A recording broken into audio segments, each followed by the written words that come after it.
Kaibigan, kumakain ba kayo ng langka? 'Di ba? Hindi nyo pinapansin 'to, 'di ba? Parang wala naman sustansya. Yan ang isip natin. Pero nung nakita ko, ni-research ko maigi, sobra sustansya, super sa sustansya ang langka. Okay, prutas siya pero ginugulay siya. May laban siya sa ibang mga gulay, ibang mga prutas, napakadaming vitamins and minerals magugulat kayo. Ang daming luto pwede gawin. Okay, ang dami niyang benefits and uses. Tingnan natin ha. So, pwede kayo kumain ng langka. So, ano lasa niya? Actually, sabi nga na iba, ang lasa niya parang combination ng mansanas, pinya, mangga, at saging. Parang medyo ganun ang lasa. Tsaka ang ganda ng kulay, kita nyo. Very bright yellow, kaya ang daming antioxidants. Bukod dito, ginagamit pa rin natin siya parang veggie meat eh. Kaya ang ginagawa natin gulay eh. Para siyang karne. Para siyang karne. So, yung mga vegetarian, pwede dito, imbis na puro baboy, baka, ito na yung medyo kapalit. May sustansya siya. Pwede siyang gawing kapalit. O, tignan natin ha. Number 1, sobra daming nutrients. Tignan nyo. 1 cup of langka, 155 calories. Okay. Medyo mataas-taas pero okay na. Yung protein na niya, magugulat kayo. Very high protein. Para siyang munggo. Very high protein. Kaya nga siya ginagawang veggie meat eh. May protein eh. Itong prutas siya eh. Pero mataas talaga protein niya. Tingnan nyo yung vitamins and minerals niya. Sobra taas. Lampas 10% lahat to.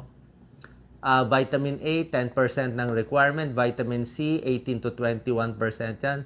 Ito, vitamin B, 11. Magnesium, 15%. Potassium, 14%. Per cup yan ha. Copper, 15%. Manganese, 16%. Marami pang antioxidants. Bihira ang pagkain na na-discuss ko na mayroong ganitong kataas. Sabi nga, impressive. Sabi ng mga experts, impressive ang nutritional profile ng langka or jackfruit. Ayan ang taas, magnesium, antioxidants, may omega-3 fatty acids pa siya.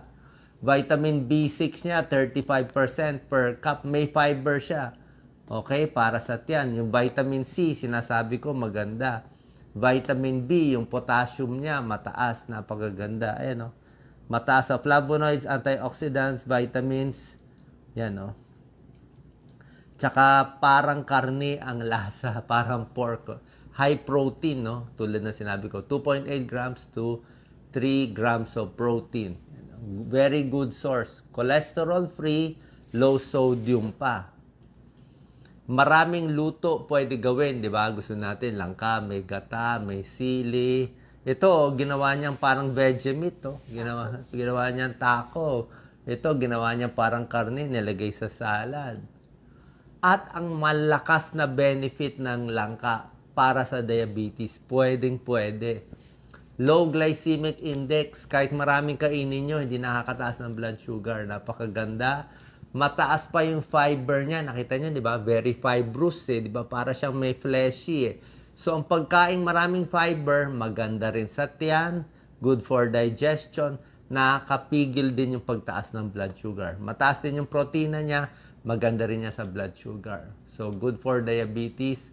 Actually, isang possible side effect nga niya, baka daw bumaba masyado blood sugar mo.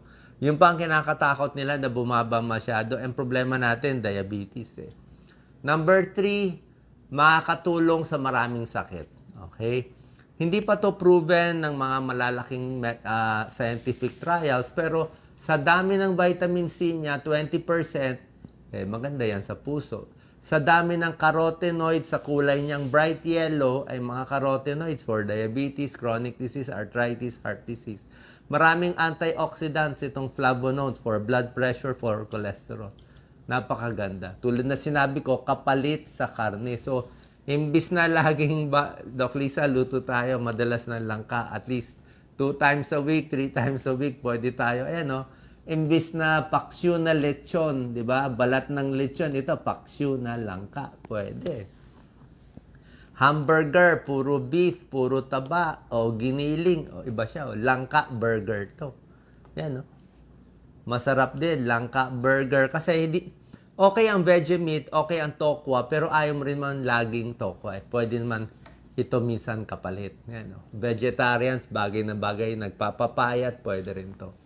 Other potential health benefits, syempre high fiber, maganda sa tiyan, iwas sakit sa tiyan, immune system, pampalakas, vitamin A, vitamin C, obviously, di ba?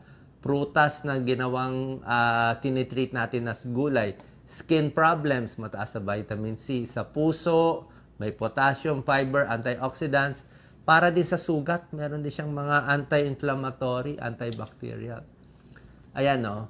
High minerals, high protein, high fiber, maraming vitamins. Sobrang ganda. Ayan, no? Para din sa balat. Paano kinakain ang langka? Ayan, no? Kinakat lang. Okay. Ang daming luto.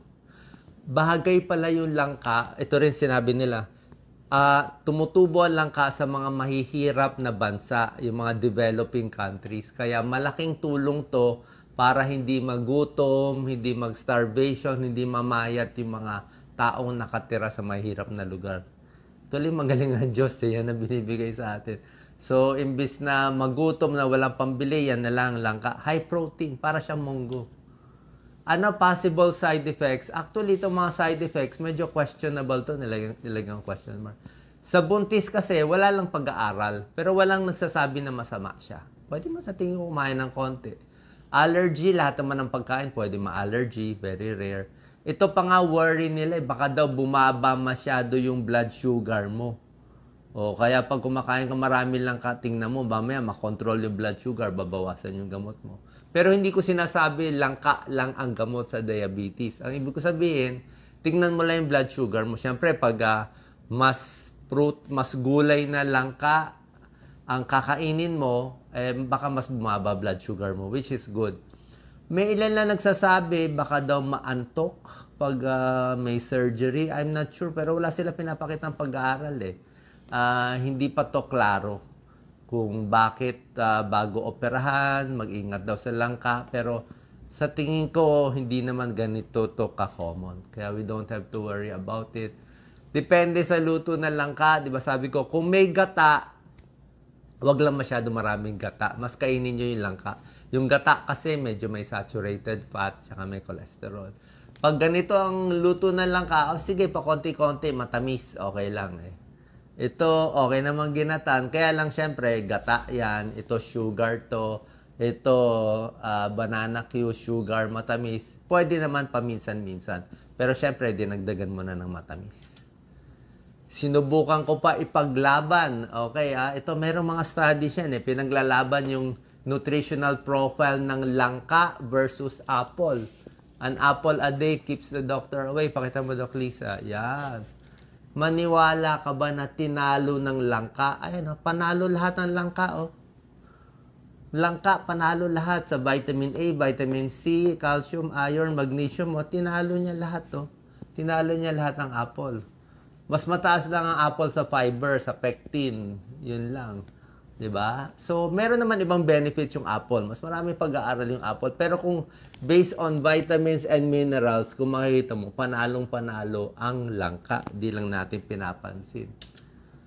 Favorite kong saging, 'di ba? O kaya ba talunin ng langka ang saging? Kita nyo, medyo patas ang laban nila. Panalo ang saging sa ibang mga components. Ito, may ilang vitamin B, B6 na mas panalo siya.